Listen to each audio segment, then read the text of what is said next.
Mesdemoiselles et messieurs, bonsoir à toutes et à tous. Vous êtes encore une fois les bienvenus ici sur la tribune d'éveil des consciences.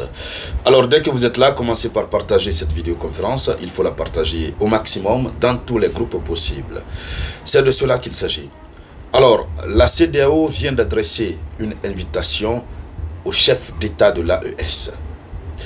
On se demande c'est quoi cette insistance et cette persistance.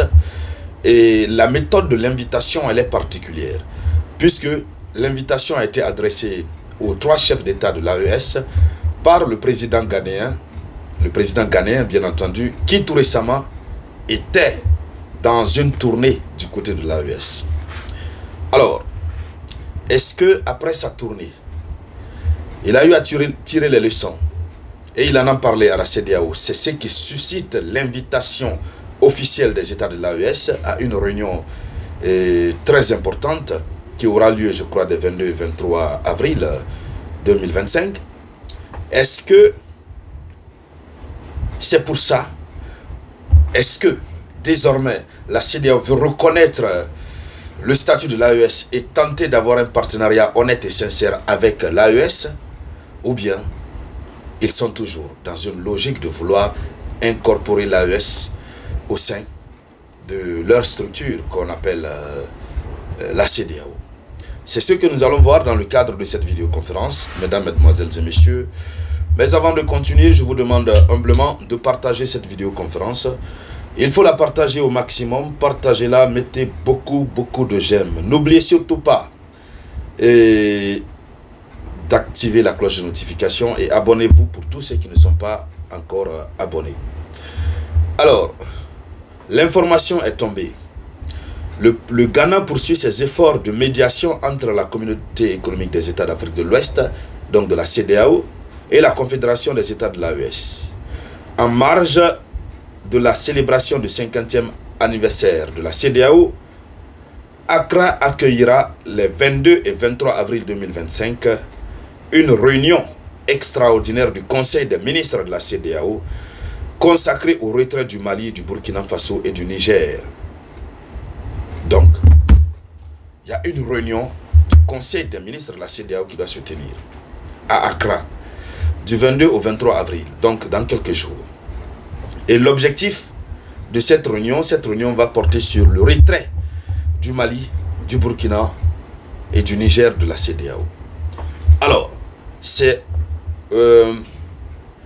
réunion va se tenir en marge de la célébration du 50e anniversaire de la CEDEAO. La CEDEAO va fêter son anniversaire pendant qu'il y a d'autres États qui ont déjà quitté et qu'il y a d'autres États qui se préparent aussi à quitter. Qu'est-ce qu'il faut faire donc? Est-ce que c'est honorable pour la CEDEAO? La réponse est non. Mais les relations que le nouveau président ghanéen a eu à entretenir avec les trois chefs d'État, les déclarations qu'il a eu à faire portent à croire, démontre à suffisance son amour de voir un respect qui doit être accordé à ses dirigeants. Donc, ils veulent parler du retrait de l'AES, de la CEDEAO. Mais est-ce que le moment est bien choisi? Est-ce que si les autorités de l'AES acceptent de venir, est-ce que la CEDEAO ne va pas l'interpréter autrement, comme étant une envie de vouloir réintégrer la structure? Pourquoi réellement ils sont en train de les inviter? Allons-y dans les profondeurs. Vérifiez que vous avez partagé, chères dames, chers messieurs. Donc, le fait qu'il faut relever, c'est que les chefs d'État de l'AES ont été officiellement conviés à cette rencontre par le président ghanéen John Dramani Mahama en tant que hôtes spéciaux. Ils ont été invités en tant que, voilà, et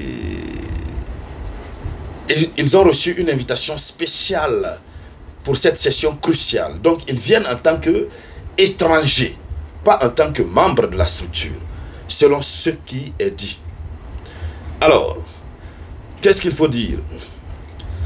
Cette invitation qui intervient dans un contexte marqué par une série d'initiatives diplomatiques menées par le président ghanéen. Le 10 mars dernier, le président ghanéen bouclait sa tournée dans les 3 pays de l'AES. Alors, mais à la fin, il est allé se rencontrer avec, après sa tournée vers fin mars, il est allé se rencontrer avec le président en exercice de la CEDEAO, Bola Ahmed Tinubu. Ils se sont rencontrés, il lui a fait le compte rendu. Et donc c'est à la suite de cela que les 3 États de l'AES ont été invités. Alors, dans la foulée, comme on le disait, Mahaman s'est bien entretenu avec le président Bola Ahmed Tinubu. Qu'est-ce qu'ils ont calé? Qu'est-ce qu'ils ont calé? On ne sait pas. La réunion des ministres des Affaires étrangères et des Finances à Accra, à laquelle participeront Bola Ahmed Tinubu, qui est le président en exercice de la CEDEAO, et puis le président de la commission des chefs d'État, les dirigeants des organisations partenaires, devraient permettre d'examiner les implications du départ des 3 pays sahéliens et d'élaborer un rapport en vue du prochain sommet des chefs d'État de la CEDEAO. Donc, avant le prochain sommet, cette réunion qui est organisée, c'est pour définir, faire un rapport sur les implications du départ des États de l'AES. Quelles sont les conséquences sur la CEDEAO?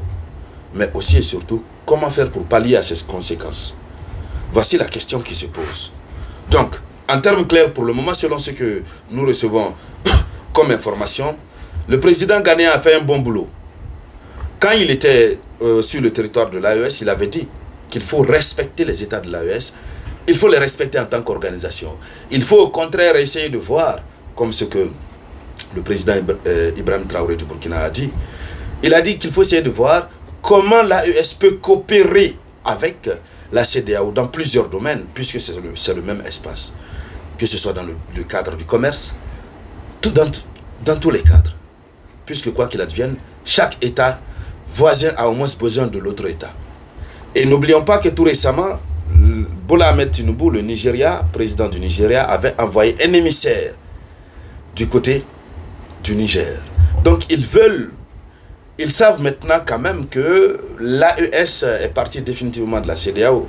Mais comment maintenir les relations bilatérales ou multilatérales entre ces États qui sont aussi des États voisins? À mon humble avis, sauf si je fais erreur, c'est dans cette logique que la CEDEAO veut partir. Et si cette hypothèse se confirme, il faut féliciter le président ghanéen qui, au lieu de se mettre dans la logique de ses prédécesseurs, a préféré maintenir le respect vis-à-vis de ceux-là qui sont évidemment désormais dans une autre organisation et de chercher à voir comment la CEDEAO peut collaborer avec eux dans le cadre de la souveraineté et de l'indépendance de chaque organisation. Alors, mesdames, mesdemoiselles et messieurs, nous n'avons pas encore vu la réponse des chefs d'État de l'AES. Nous attendons de voir. Dès que ça va sortir, nous reviendrons pour décrypter cette actualité. Merci donc de partager cette vidéoconférence au maximum. Je vous reviens tout à l'heure avec de nouvelles actualités. C'était la voix de votre unique samouraï.